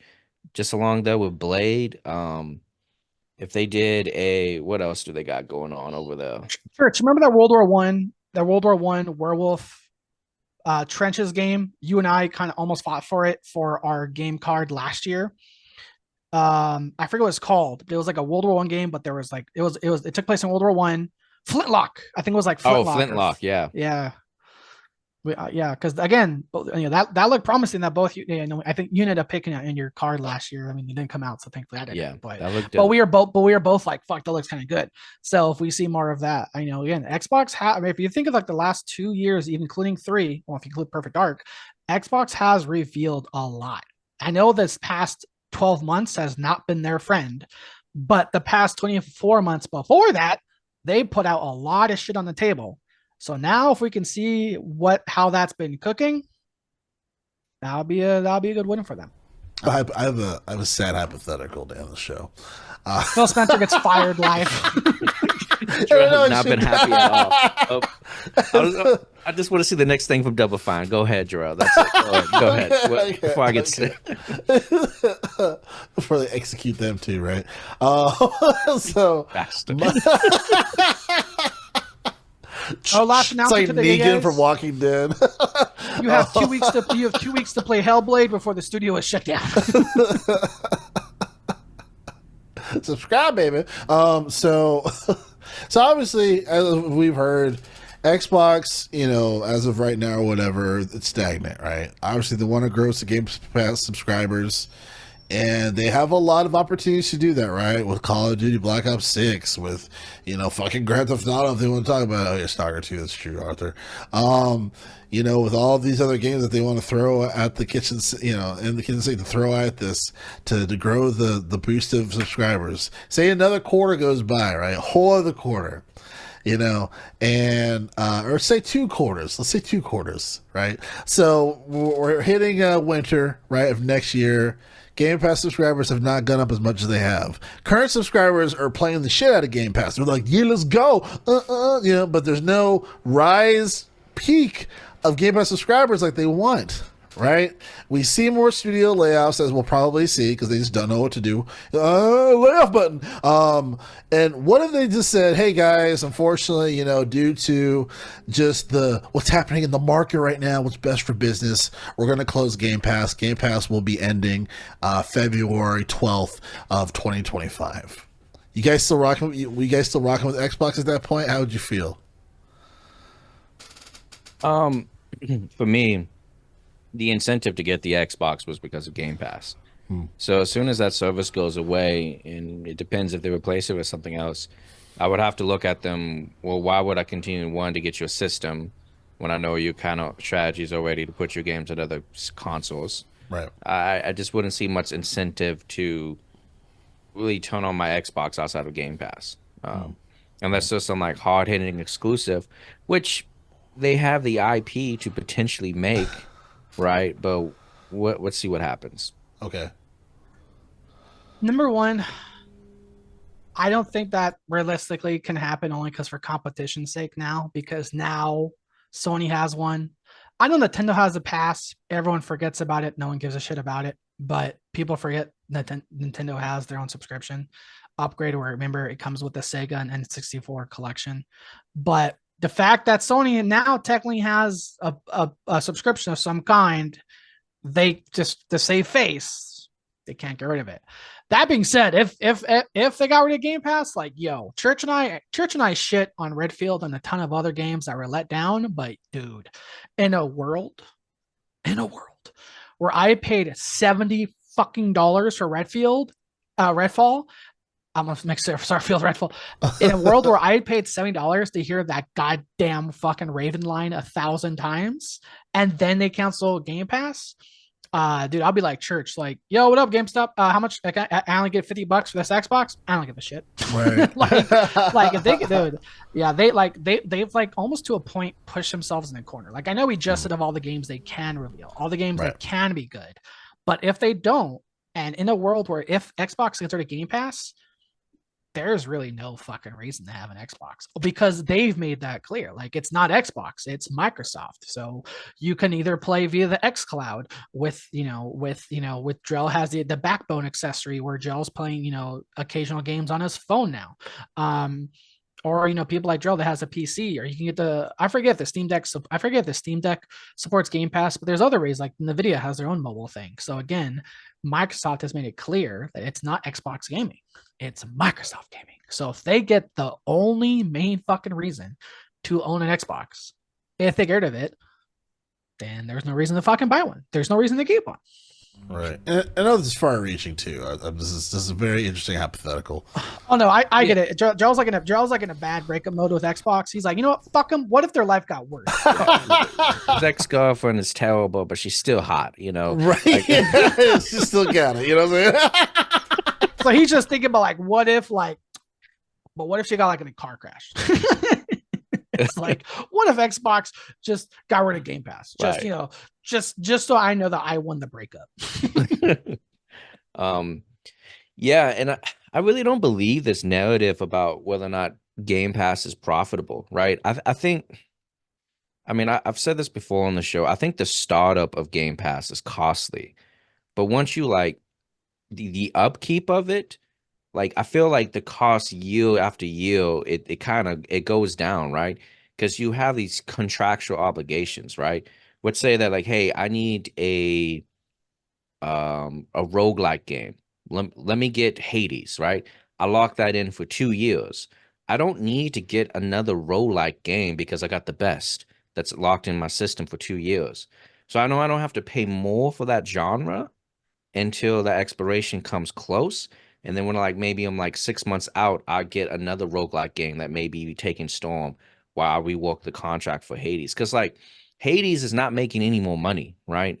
It's a software that's people love already, but that's not selling on the shelf. So Xbox come like, hey, I'll give you maybe an extra, $500K, give me 6 months of this for my subscriber base. Like it's something that's at that studio that's just not generating anything. Yeah, I'll take the extra meal. I feel like the cost goes down. Then you do the same thing for like open world games, right? Which is like the Ubisoft. I think the cost of it becomes cheaper. I don't think it's I don't think it's going to cost that much money to maintain. Even if the subscribers stagnate, the profit is like what? Like 300 million a month, right? If you have 35 million, you have like what, 30 million subscribers at $10, that's 300 million. Yeah, if you have Ultimate, it's 17. Yeah, it's 17. And then like you pay maybe an extra, you take 1 month of earnings, right? And you use that to keep or maintain games that that drives people to your service. Like I think it is affordable for Microsoft. And as their games, of Blizzard and Activision comes out, it's even more attractive at that point. And you got games like with Call of Duty earning money, it's gonna be crazy. Diablo 4 is earning money. Maybe Overwatch is earning money. I don't know. I think it Church feeds is like, not for me. it feeds itself, right? When they say it's not profitable, I just don't believe it. I contractually, like I can get a game on my service for like $1 million. I stay there for 3 years, right? And then with options to extend it for another 6 months for like 500K. Why wouldn't I, like it? I could see it being beneficial. And then you get indies like 33 Immortals. Like how much that costs to be on Game Pass? Like it's not going to cost as much as like a Star Wars Jedi Survivor. I don't know. I don't see a future where it doesn't work out for Xbox because I think they're all in. But that's my thoughts. So I have a question based off that. We both know during the peak of the console war, Sony got the most petty with it. Like Sony didn't even have like not even during the pre-order bonuses. Do you remember how like during expansions of Call of Duty, Jerrell, remember when you and I were both working retail? Remember that shit? Call of Duty would have like, oh, this new map pack's coming out, but this weapon skin is only for Sony customers. Like, oh, Destiny has a new update, but that whatever aesthetic, that cape is only for Sony customers. Do you think Xbox may get a little petty with it, and for Call of Duty to be like, oh, for this update, here's a free skin as a Game Pass perk?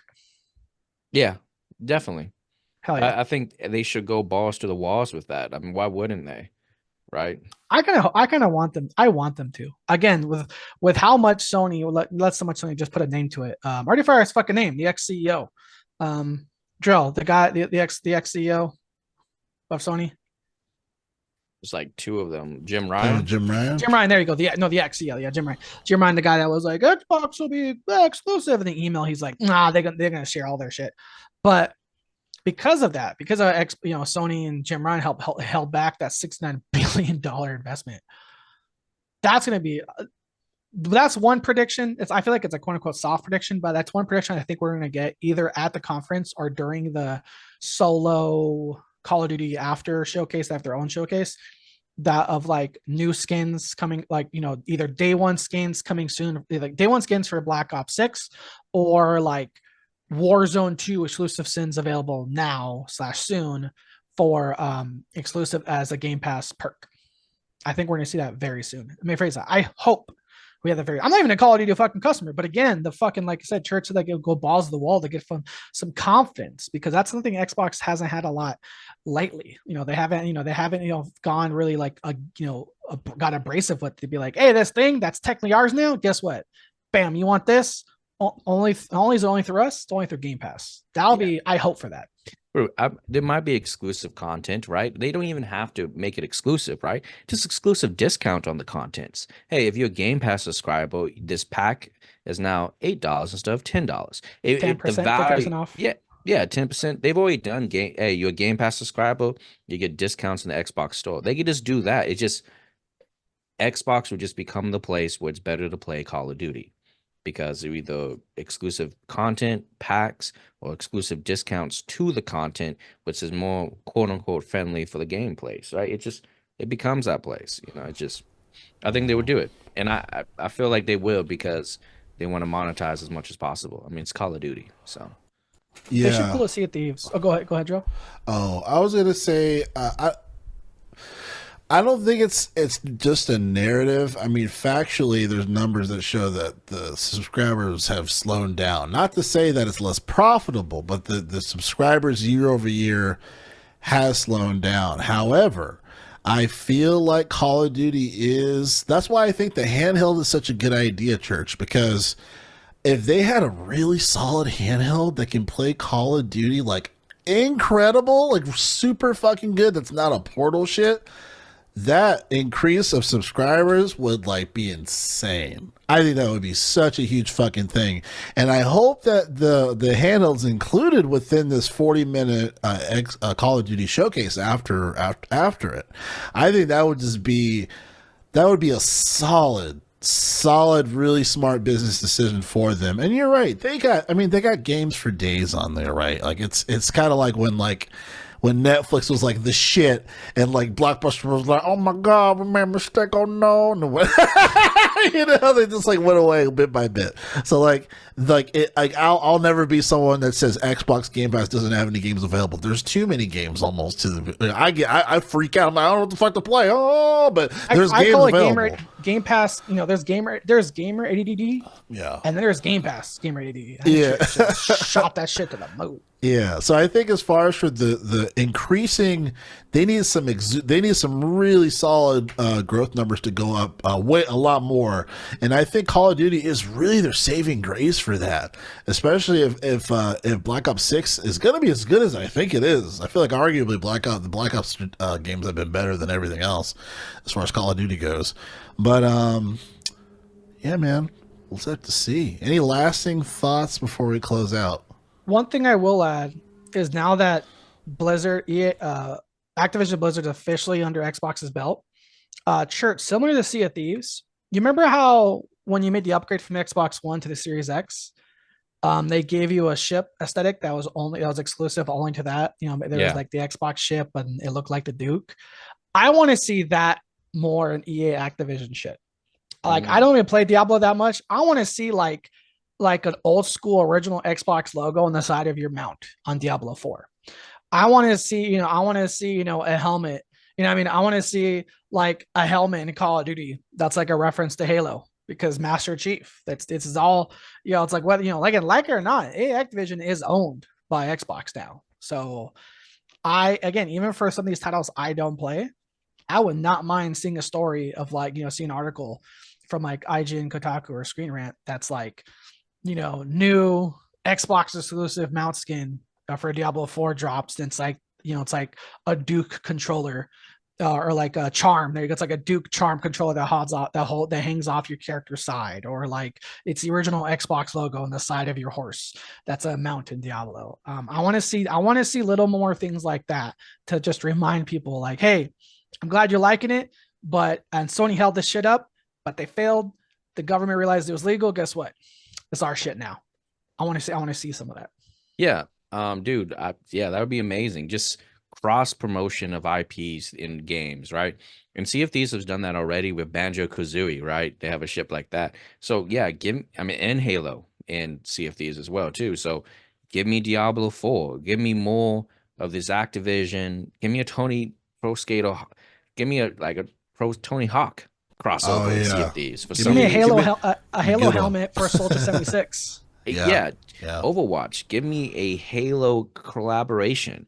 Give me they've already done a Diablo collaboration with Overwatch, but now since you have the Breath of the Library, imagine a Skyrim. I mean, Bethesda or Fallout. I don't know. Yeah. Just like make your IPs hot by putting it in other games. Just give me that. Just why not give the studios room to create? Matter of fact, make it mandatory. Like, hey, this year you guys have to do a collaboration skin or whatever with one of our existing studios. Do that. Make it mandatory and just get that shit out.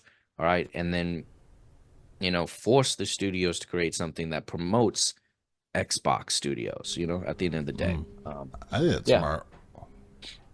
A Fallout Power Armor skin in Gears of War 6. Bro. Vault Boy. Bring the Vault Boy. All right. Well, that's going to wrap up here the episode for the Gamers for Life podcast. Of course, anytime we can talk about games, we will doggone it. And it's going to be a very interesting week. You've already seen the showcase. Were we right? Let us know in the comments. But we will have obviously a show coming up here in the future here. But until then, one of your hosts, Jerrell, with me is my man Church and my man Arturo. All right. Thanks, guys. We'll see you again soon. Bye.